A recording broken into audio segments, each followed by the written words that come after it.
Hotel lake view हवेली से हूँ मैं और पिछले 24 साल से हम इस होटल को चला रहे हैं। लेकिन पिछले 2 साल से जब से कोरोना की महामारी का ये प्रकोप बहुत ही बड़े रूप के अंदर आई है, उसके अंदर हमारे को बहुत सारी प्रॉब्लमों का सामना करना पड़ा। विदेशी टूरिस्ट जो हमारे यहाँ का मेन व्यवसाय के स्रोत रहते हैं, वो तो बिल्कुल ही ख़त्म हो गए। आने वाले 4-5 साल तक हमको कोई उम्मीद नहीं है, जब तक इसके हालात बेहतर बनते हैं और हम इसको और अच्छे ढंग से चला पाएँगे।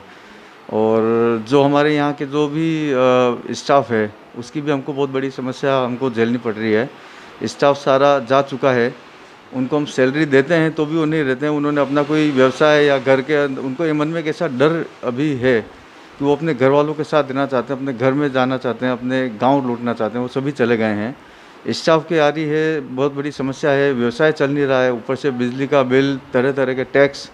हम सरकार से मांग करते हैं कि बिजली के बिल के अंदर छूट देवे और जो भी टैक्स है उस टैक्स के ऊपर हमारे थोड़ी सी रियायत दी जाए। ऐसा कुछ किया जाए जिससे कि इस उदयपुर के पर्यटन जगत को, जो एक व्यवसाय है यहाँ का मेन व्यवसाय है, जिससे सबसे बड़ी रेवेन्यू आज की तारीख में स्टेट गवर्नमेंट को मिलती है यहाँ से, उसके ऊपर ऐसा कुछ ऐसी प्लानिंग सरकार बनाए जिसमें हमारे को छूट मिले, जिससे कि इस पर्यटन व्यवसाय को थोड़ी राहत मिले, होटल व्यवसाय को थोड़ी राहत मिले। और हम आगे अच्छे भविष्य की कामना करते हैं कि इस बीमारी के ऊपर जल्द से जल्द सरकार इस ढंग से कोई नीति लेके आए जिससे हम जीत सकें। लोगों को जागरूक करने के ऐसे प्लान बनाएं, लोग इसके अंदर वैक्सीनेशन का भी कैंप चल रहा है, तो ज़्यादा संख्या में जाके वैक्सीन लगाएं और इस ढंग की कुछ नीतियाँ बनाएं जिससे कि इस महामारी से जल्द निजात मिले।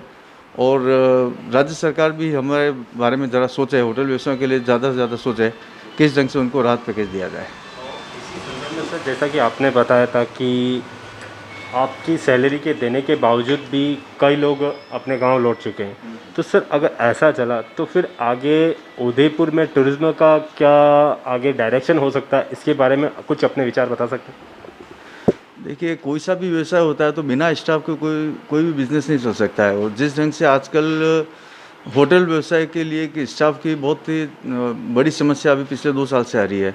गाँव के अंदर जो है, एक गाँव के लोगों के अंदर एक बहुत ही डर व्याप्त है इस बीमारी को लेके। क्योंकि जब ये यहाँ आते हैं, यहाँ का माहौल देखते हैं, तो वहाँ जाके उन्होंने अपने-अपने स्तर पे जो भी काम वो ढूँढ सक रहे हैं, वो उन्होंने अपने खुद के व्यवसाय ढूँढ लिए हैं। घर पर ही रह रहे हैं, घर वालों के साथ रह रहे हैं, लेकिन होटल व्यवसाय के अंदर नहीं जुड़ रहे हैं, क्योंकि यहाँ बाहर से पर्यटन आते हैं।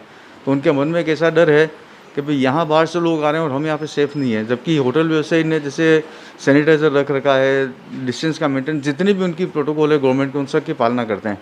उसके बावजूद भी अभी एक मन में डर है। तो सरकार से अनुरोध है कि इसके ऐसे कैंपेनिंग चलाए, सरकार अपने ऐसे कार्यक्रम चलाए कि जिसके अंदर से लोगों के मन से एक डर निकले, है ना। डर निकलेगा तो ही आगे काम चलेगा और इस व्यवसाय को गति देने के लिए डर का मिटना बहुत ज़रूरी है, तभी कुछ होगा।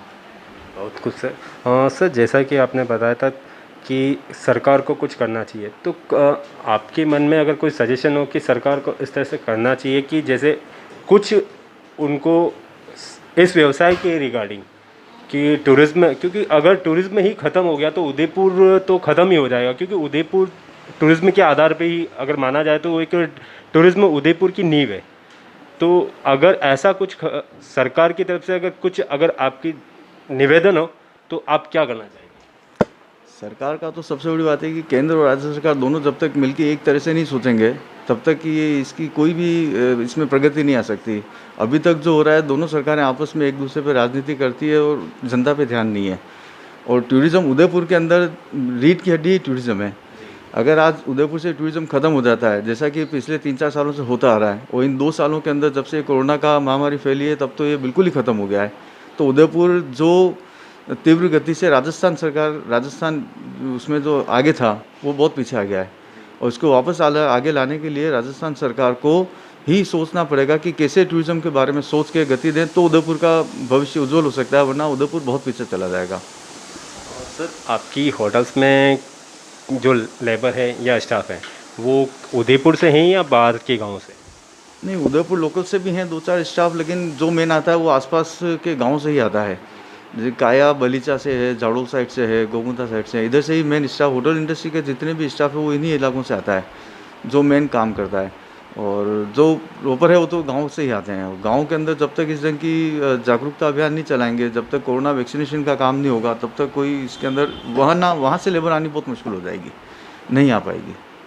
जैसे कि इसी रिलेटेड एक सवाल है कि टूरिज़्म में होटल के साथ साथ में और कौन से व्यवसाय हैं जो इनके आधार पर चलते हैं, कुछ इसके बारे में बता सकते हैं?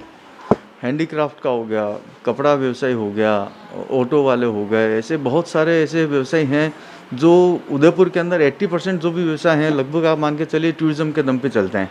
क्योंकि टूरिज़्म जितने टूरिस्ट आते हैं वो पैसा मार्केट के अंदर आता है, वही दूसरे मार्केट के अंदर रोटेट होता है। अगर ये ख़त्म हो गया तो मान के चलिए कि 80% बिज़नेस उदयपुर से ख़त्म हो जाएगा, तो यहाँ की पब्लिक के लिए जीवन निकालना आसानी से बहुत मुश्किल हो जाएगा। बहुत खूब सर। और कुछ जनता, उदयपुर की जनता को संदेश देना चाहेंगे? उदयपुर की जनता के लिए मेरा ये कि आप जो सरकार की अभी कोरोना काल के लिए जो सरकार ने नीतियाँ बनाई हैं उनका ज़रूर पालन करें, अधिक से अधिक संख्या में जाके वैक्सीन लगवाएं, 2 गज दूरी का जो भी उन्होंने सोशल डिस्टेंसिंग की कह रखी है उसकी पालना करें और सैनिटाइज करें खुद को, बाहर ना निकलें क्योंकि आज जितनी तादाद के अंदर मौतें हो रही है ये सब केवल एक पब्लिक की जागरूकता में कमी की वजह से हो रही है। तो पब्लिक को अपनी जान की रक्षा के लिए खुद ही जागना पड़ेगा। सरकारों के भरोसे ना रहें। सरकार अपना काम कर रही है लेकिन अपनी जागरूकता, अपनी जान की रक्षा करने के लिए खुद को जागरूक होना बहुत ज़रूरी है।